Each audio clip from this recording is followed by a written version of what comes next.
Hey guys, what's up? It's Connor Mitchell, head whiz of Dragon Rider Network, and today I'm here doing my review on the new 15-inch Retina display MacBook Pro.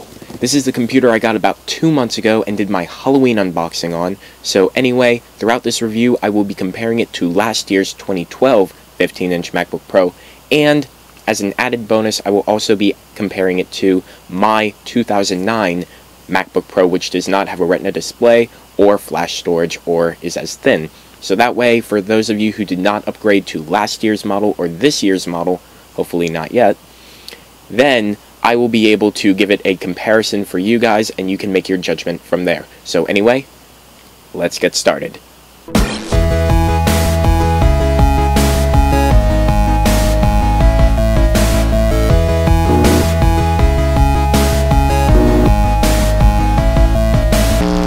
So the new MacBook Pro comes in at a base price of $2,000, and if you do the internal specs completely spec'd out, then you run it up to $3,300. The MacBook Pro I have is currently spec'd out at 2.6 GHz with a 3.8 GHz turbo boost on the Intel Core i7, has 16 GB of memory, and is running on 1 TB of flash storage. So these are how my comparisons are based off of this current computer, and let's go ahead and get into the details of what is different about this MacBook. Compared to the 2012 MacBook Pros, this MacBook really isn't any different in terms of hardware. It still has the same slim 0.71-inch profile that it had from last year. However, comparing that to my 2009 MacBook Pro, that is still much thinner than the 0.95-inch body that the MacBook Pro from 2009 had. This MacBook Pro still comes with the amazing Retina display at 2880 by 1800 for giving you a grand total of over 5 million pixels. When I first got the MacBook Pro, I noticed the Retina display immediately. However, when I compared it alongside my 2009 MacBook Pro, the difference was night and day, and I couldn't believe how much of a difference in clarity and in terms of contrast there was for objects that I was seeing on the display. We did not see a 1080p webcam upgrade. We still saw the same 720p webcam that was in last year's model. It is an upgrade if you are coming from a standard VGA camera built into your MacBook Pro. However, though, it's not the greatest, so if you have a really good external webcam right now, then don't exactly look for the built-in one on the new MacBook Pro to compare. However, it is very useful to have on you all the time. The new 15-inch MacBook Pro brought along the brand new Thunderbolt 2 built right in, which gives you an astounding 20 gigabits per second when you plug in an external device or an external hard drive. This, of course, once again destroys the speeds of USB 3, which is in fact also offered alongside on the new MacBook Pro. Of course, the new MacBook Pro has HDMI built right in. However, I am unaware if it fully supports 4K at full refresh rate. Although I do know from Apple's website that it says that it can support 4K displays at a very low refresh rate, and I have also heard online in the last few days that Thunderbolt 2 with the right drivers can support 4K displays at full refresh rates. Now let's move on to the internals of the new MacBook Pro, which are completely different from last year. The new MacBook Pro, like I said in the beginning of this video, has a 2.6 GHz quad-core i7 processor that can go up to 3.8 GHz on a turbo boost. This is obviously what I built in, and this is the highest spec that you can get.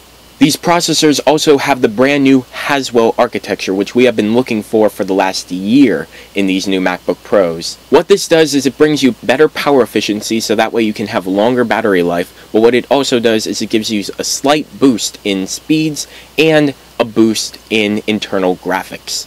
Speaking of graphics, if you want to get discrete graphics built into the new MacBook Pro, Nvidia has their brand new card, which is amazingly fast and amazingly great, which also contains up to 2 GB of video RAM, which is unbelievable and gives you near desktop performance. Like I was saying earlier, the battery life in the new MacBook Pro, thanks to the Haswell architecture, should be improved. It has only been improved by 1 hour, so you get 8 hours of battery life. In my experimenting, I have seen that either doing hardcore video editing in Final Cut Pro 10 or photo editing and aperture, you'll roughly get about 5 to 6 hours, but if you're just doing web browsing or watching movies on iTunes, you will actually exceed those 8 hours of battery life that Apple expected you to get. The storage in the new MacBook Pro has been drastically improved. Not only can you get up to 1 terabyte of flash storage within this computer, but you can also get the brand new PCIe-based flash storage, which we have seen in the brand new Mac Pro. The new PCIe-based flash storage brings speeds of flash storage up to 60% faster than they were in last year's model, and of course when comparing it to the older MacBook Pros, which used traditional hard drives, the speed was night and day, and it was absolutely amazingly fast to go through applications. And then of course when comparing it to older MacBooks which used traditional hard drives, the speeds were night and day when comparing it to booting and running applications. One example of this is when I run Final Cut Pro 10, applications like this are incredibly power hungry and will demand a lot of resources not only from the CPU but also from the hard drive and gaining access to information. On this new MacBook Pro, I have seen speeds on Final Cut Pro that I cannot even believe. I have been able to do projects in real time, export projects even faster than their watching time, and of course, when I'm exporting or rendering in the background, I am still able to edit almost like nothing is going on in the background. It is incredibly faster and much more efficient when working and running applications. And finally, the biggest jump of all is in Wi-Fi. The brand new Wi-Fi system within these MacBook Pros is the brand new standard 802.11ac, which people are calling gigabit Wi-Fi. The speeds that I have seen to get over and over again when I test this MacBook at college or even at home are roughly around 100 megabits per second over Wi-Fi, which is absolutely insane. So, depending on your situation, what should your idea be for this brand new MacBook Pro?